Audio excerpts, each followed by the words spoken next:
The theory of evolution. The nonsense we hear in schools these days about Darwin's theory and the rest. The teachers themselves do not believe what they are saying, but they say it anyway, because they want to pollute the minds of our youth in order to take them away from the church. A man said to me, "Let's say that a soul contained various substances and microorganisms, and God took these and created man. You mean," I replied, "that if those elements did not exist in the soil, God would not have been able to create man? It would have been very difficult for him, right? Well, can't we say," he continued, "that he took some things from the monkey and perfected them?" "Are you suggesting," I replied, "that God cannot create the perfect creation, which is the human being, something for which he dedicated an entire day, that he needed to have spare parts? Why don't you read the prophecy of Job from the readings for Holy Thursday to see what is written? To begin with, science does not exactly accept our kinship with monkeys.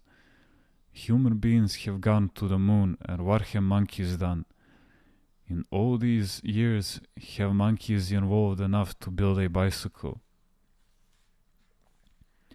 Or at least a skateboard? Have you ever seen a monkey on a skateboard? Of course you can teach him how to ride one, but it's not the same thing." Anyway, the man would not give up. He kept saying, "Let's assume this, or let's say that." I ended up by telling him, "Don't say anything, at least then you will be more certain." The theory of evolution was being taught by a university professor. Once I said to him, "In time and with proper care, a green bean plant will become a better green bean plant, the eggplant a better eggplant. And if you feed and take care of a monkey, it will only become a better monkey. It will not turn into a human being. If a white man moves to a warm climate and is always in the sun, his complexion may change somewhat, but it will still be a white man. And then think that Christ was born of a human being, the Panagia. Are we supposed to believe that his ancestors were monkeys? What blasphemy! And they do not realize that they are blaspheming. They throw a stone and do not bother to check how many heads they have cracked. All you hear from them is, 'My stone went farther than the other fellows.' That's what they do today. They marvel at who can throw a stone the farthest, but they care nothing about the many heads that their stones will crack." Geronda. Some people think that these theories will help bring Marxists to the church.